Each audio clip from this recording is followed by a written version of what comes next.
Hello दोस्तों, आज के इस वीडियो में हम द्वितीयक वृद्धि अर्थात सेकेंडरी ग्रोथ के बारे में समझेंगे। तो आइए इस वीडियो को शुरू करते हैं।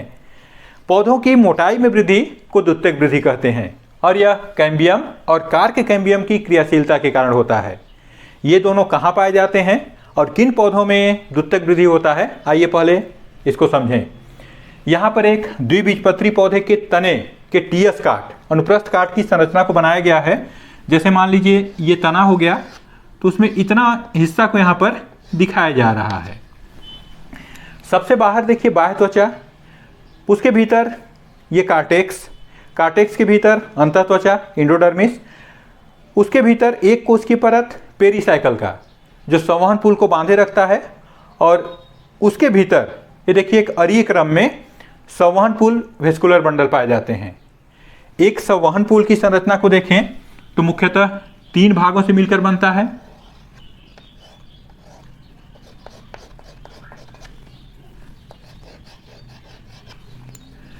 बाहर की तरफ फ्लोएम,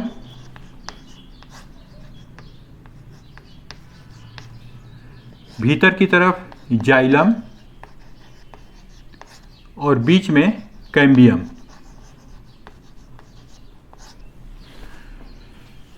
यहाँ देखिए भीतर की तरफ जाइलम, बाहर की तरफ फ्लोएम और बीच में ये जो पट्टी दिख रहा है कैम्बियम का।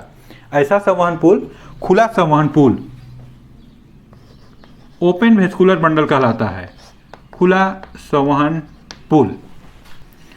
और ये बीच में पित्त या मज्जा, यह मज्जा इन संवहन पुलों के बीच में भी देखिए फैला हुआ है इधर इधर, तो इसको यहाँ पर मज्जा किरण कहेंगे।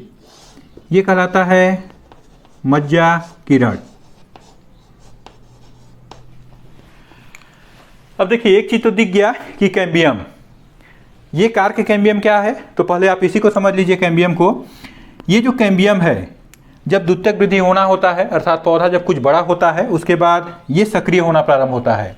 तो सक्रिय होगा उसी समय दो संवहन पुलों के बीच में जो मज्जा किरण है, इस मज्जा किरण मतलब इसी जो कैम्बियम के लाइन का जो मज्जा किरण है, यहाँ की कोशिकाएं भी सक्रिय हो जाते हैं और अंतरपुलीय कैम्बियम बना देते हैं।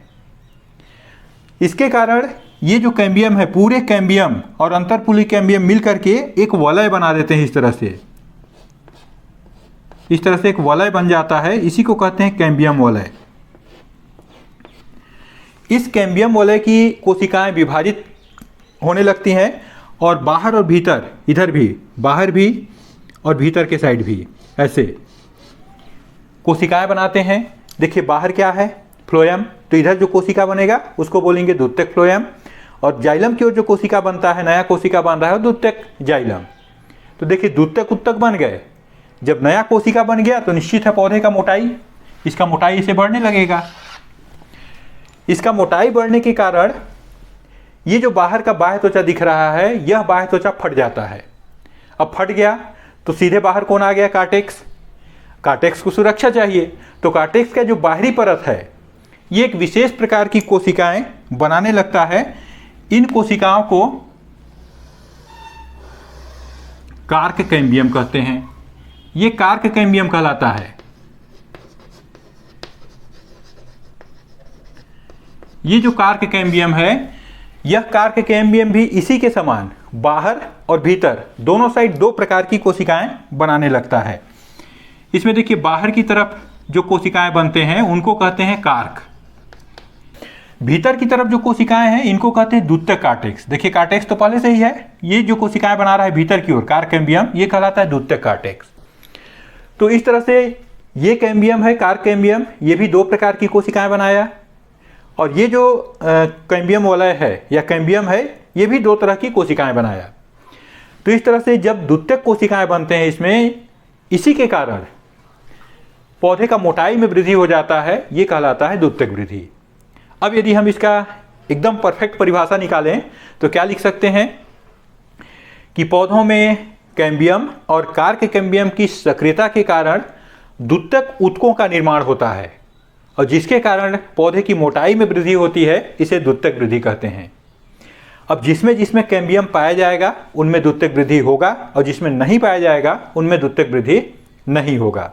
जिम्नोस्पर्म, ऐसे पौधे जिनके बीज के बाहर आवरण नहीं बनता, अनावृत बीजी पौधे, उनमें कैम्बियम पाया जाता है, इसलिए उनमें द्वितीयक वृद्धि होता है। एंजियोस्पर्म दो तरह के होते हैं, एक बीजपत्री और द्विबीजपत्री। इनमें थोड़ा सा विविधता पाया जाता है।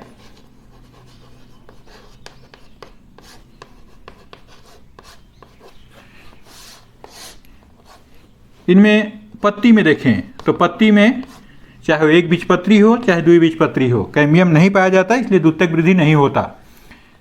जड़, एक बीजपत्री पौधों की जड़ों में द्वितीयक वृद्धि नहीं होता। द्विबीजपत्री पौधे यदि वे बहुवर्षीय हैं,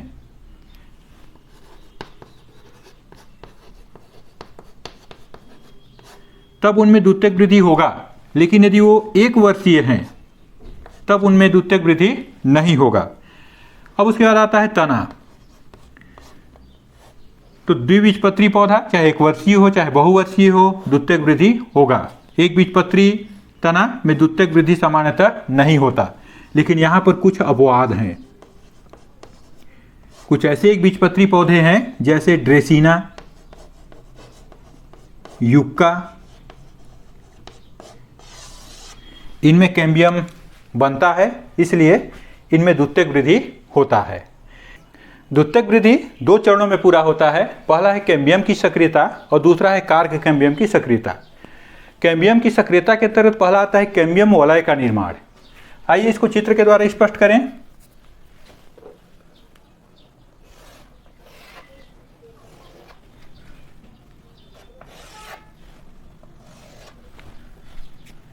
यहाँ पर एक द्विबीजपत्री पौधे के तने का अनुप्रस्थ काट को बनाया जा रहा है। इसमें हम यहाँ पे संवहन पुलों को दिखाएंगे।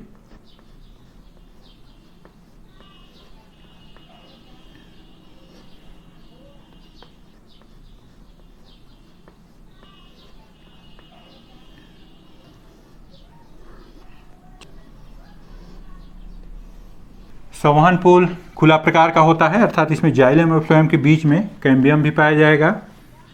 तो देखिए ये हो गया कैम्बियम सभी संवहन पुल में।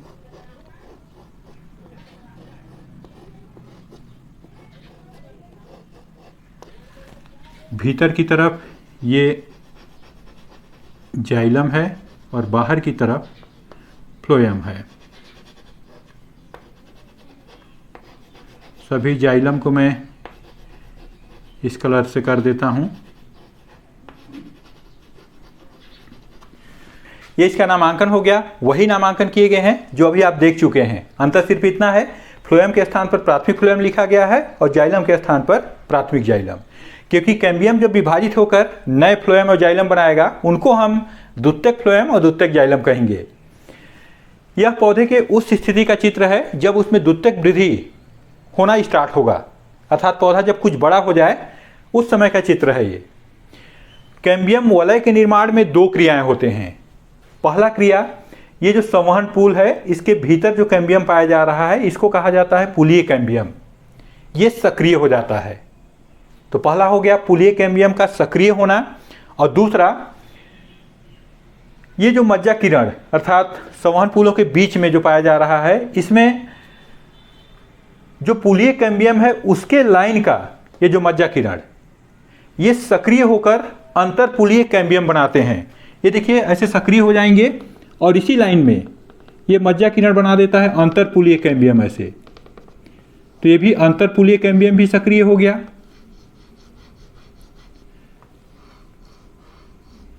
दोनों के सक्रिय होने के कारण इसमें एक वलय या रिंग बन जाता है। इसी को कहा जाता है कैम्बियम वलय। इन्हीं दोनों का वलय है कैम्बियम वलय।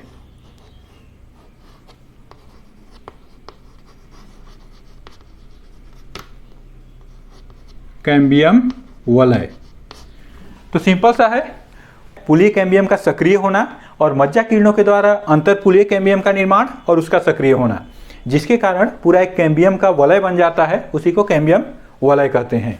दूसरा पॉइंट आएगा द्वितीयक संवहनी ऊतकों का निर्माण। अब इस कैम्बियम वलय में विभाजन होता है। विभाजन ऐसा होगा कि दोनों ओर कोशिकाएं बनेंगे, पित्त की ओर भी और परिधि की ओर भी। पित्त की ओर क्या पाया जाता है, देखिए जाइलम, तो इधर जो कोशिकाएं बनेंगे उनको कहेंगे हम द्वितीयक जाइलम, और बाहर जो कोशिकाएं बनेंगे उनको कहेंगे हम द्वितीयक फ्लोएम। आइए उसको भी इस चित्र के द्वारा समझें। क्योंकि द्वितीयक उत्तक बन रहे हैं तो यहाँ पर हम थोड़ा सा आकार को अब बड़ा बनाएंगे, इस तरह से। यहाँ पर एक लाइन और बाहर बना दें। ये क्या है इसको मैं आगे आपको अगले चित्र में बता रहा हूँ। उसके बाद इसमें हम कैम्बियम वलय को भी बना लेते हैं।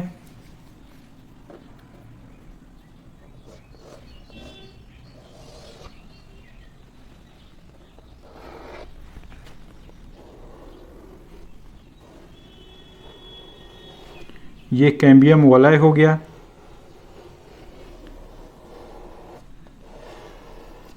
ये कैम्बियम वलय भीतर और बाहर दोनों ओर कोशिकाएं बनाया है, तो उसको भी हम यहाँ पे बना लेंगे।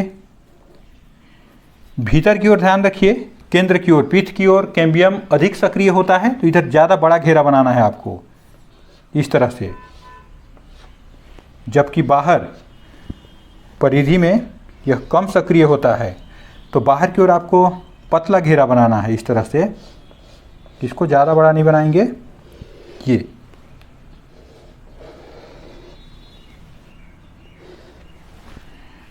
इसको चाहें तो ऐसे कलर भी कर सकते हैं।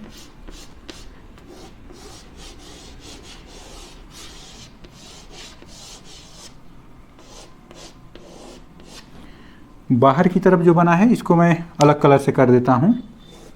चलिए, ये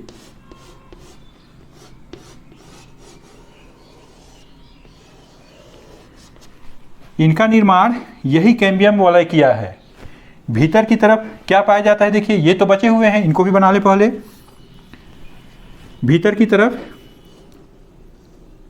जाइलम है, टोटल 8 की संख्या बनाए हैं, तो यहाँ पर देखिए उसी के लाइन में इधर ये फ्लोएम, ये जाइलम, ये फ्लोएम, ये जाइलम, तो उसका फ्लोएम, यहाँ पर जाइलम, ये फ्लोएम, ये जाइलम, फ्लोएम। इस तरह से आप इसको भी ऐसे बना लेंगे।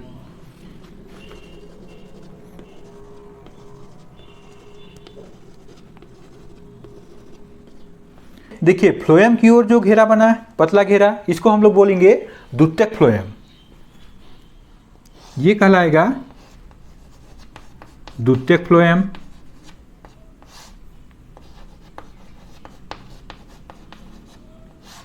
और जाइलम की तरफ जो चौड़ा घेरा बना है ये कहलाता है द्वितीयक जाइलम।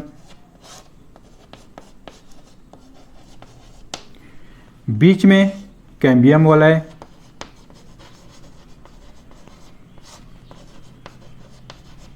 और बाकी ये तो वही कहलाएगा प्राथमिक फ्लोएम, ये कहलाएगा प्राथमिक जाइलम, बीच में मज्जा। ये जो प्राथमिक फ्लोएम है ये धीरे धीरे इस द्वितीयक जाइलम, चौड़ा घेरा बना है, इसके कारण बाहर की ओर अत्यधिक दाब पड़ता है, जिसके कारण ये दबा दिया जाता है, कुचल दिया जाता है, धीरे धीरे विलुप्त हो जाएगा। लेकिन ये जो प्राथमिक जाइलम है ये अंत तक बना रहता है, तो इसको भी आपको ध्यान रखना है। एक चीज़ और, ये जो कैम्बियम वलय है, इस कैम्बियम वलय में 2 प्रकार की कोशिकाएं होते हैं। कुछ कोशिकाएं द्वितीयक फ्लोएम और द्वितीयक जाइलम का निर्माण करते हैं, जबकि कुछ कोशिकाएं द्वितीयक मज्जा किरणों का निर्माण करते हैं। इसमें पूरा इस जाइलम से फ्लोएम तक ऐसे ये मृदुतक अर्थात पेरेन्काइमा की बनी होती हैं, और जल और भोज्य पदार्थों को अरीय रूप से अर्थात केंद्र से परिधि में और परिधि से केंद्र की ओर स्थानांतरित करते हैं।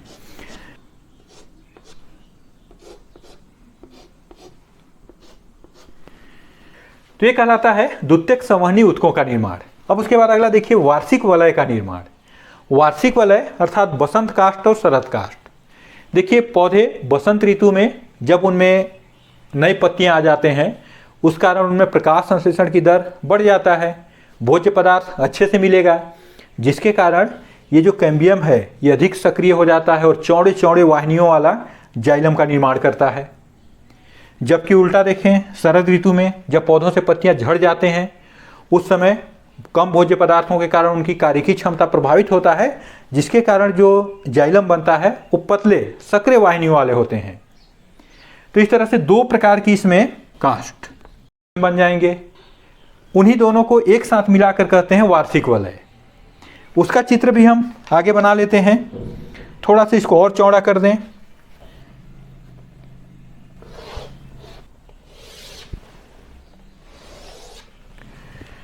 इस तरह से, और यहाँ पर एक घेरा इस तरह का और बनाएंगे। उसके बाद कैम्बियम वलय को भी बना लें।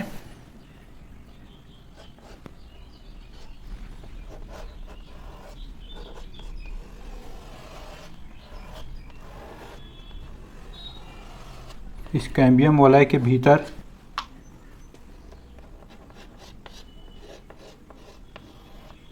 द्वितीयक जाइलम के दो घेरे, एक है इसमें बसंत काष्ठ और दूसरा है शरद काष्ठ। बसंत ऋतु में जो घेरा बनता है उसकी वाहिकाएं चौड़े होंगे, इसके चलते उसका घनत्व तो कम होगा, तो इस तरह से वो हल्के रंग का दिखाई देगा। और जिसका घनत्व तो अधिक है, पतले वाहिकाएं हैं, थोड़ा सा गाढ़े रंग का दिखाई देगा, उसका घनत्व तो अधिक होगा इस तरह से। तो यहाँ इसको थोड़ा सा गाढ़ा कर देते हैं बाहर वाले को।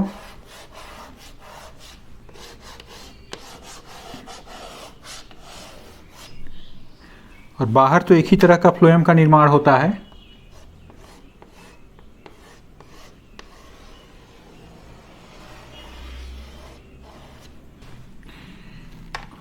भीतर की तरफ प्राथमिक जाइलम को तो बनाना ही होगा क्योंकि ये अंत तक बना रहता है, जबकि प्राथमिक फ्लोएम ये समाप्त हो जाएगा। तो इससे द्वितीयक फ्लोएम ये हो गया, कैम्बियम ये हो गया, द्वितीयक जाइलम ये हो गया, द्वितीयक मज्जा किरणें भी बनाना है इसमें, ये हो गए द्वितीयक मज्जा किरणें, ये द्वितीयक मज्जा। और ये जो इसमें घेरा बना ये बाहर गहरे रंग का है, तो ये कहलाएगा आपका शरद काष्ठ।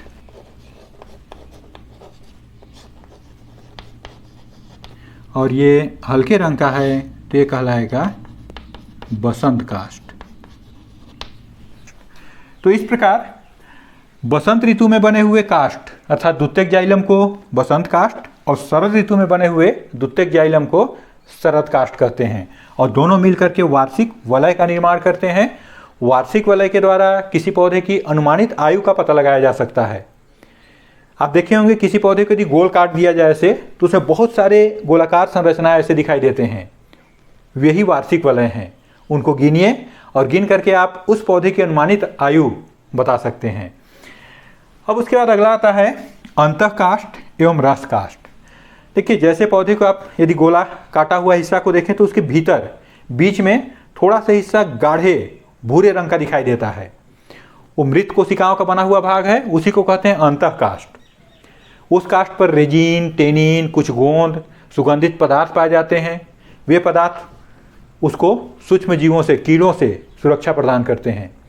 आप देखें होंगे किसी पौधे को यदि काट करके बाहर कुछ समय के लिए रख दिया जाए तो बाहरी सब परत में तो कुछ कीड़े वगैरह लग के नष्ट कर देते हैं, लेकिन एकदम भीतरी वाला हिस्सा वो हमेशा सुरक्षित रहता है, चाहे बरसात हो चाहे कुछ समय हो। तो कारण वही है उसका अंतःकाष्ठ के कारण। बाहर रस काष्ठ, देखिए जाइलम का, द्वितीयक जाइलम का बाहरी हिस्सा जो हल्के रंग का होता है जिसमें जीवित कोशिकाएं पाए जाते हैं वो कहलाता है रस काष्ठ। अब उसके बाद अगला पॉइंट आएगा। पहला देखिए कैम्बियम की सक्रियता के कारण तो इतने प्रभाव पड़े, अगला है कार्क कैम्बियम की सक्रियता। कार्क कैम्बियम, देखिए ये सब जब घटनाएं होते रहते हैं उसी के कारण इस कार्टेक्स पर दबाव पड़ता है, जिसके कारण बाहर का बाह्य त्वचा फट गया। उसके फटने के कारण जो कार्टेक्स था उस कार्टेक्स के जो बाहरी परत की कोशिकाएं हैं वे कोशिकाएं कार्क कैम्बियम का निर्माण कर दिए। ये देखिए यहाँ पर बताया था ना, आगे बताऊंगा, ये कार्क कैम्बियम बन गया ये वाला परत। इसमें यहाँ स्पष्ट कर देते हैं, ये हो गया कार्क कैम्बियम।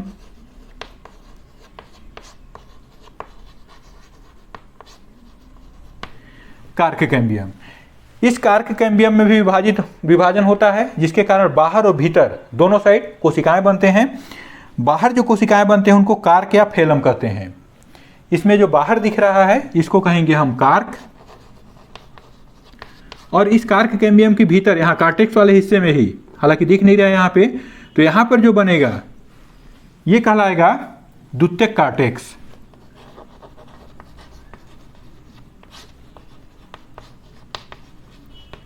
द्वितीयक कार्टेक्स, इन तीनों को, कार्क कैम्बियम, कार्क और द्वितीयक कार्टेक्स, इसको कहते हैं पेरिडर्म। तो इस तरह से द्वितीयक वृद्धि कैम्बियम की सक्रियता और कार्क कैम्बियम की सक्रियता के कारण ही होता है। दोस्तों, यह वीडियो कैसा लगा? यदि अच्छा लगा तो इसे लाइक कीजिए। ऐसे ही वीडियो देखने के लिए हमारे चैनल को सब्सक्राइब कीजिए और दोस्तों के साथ शेयर कीजिए।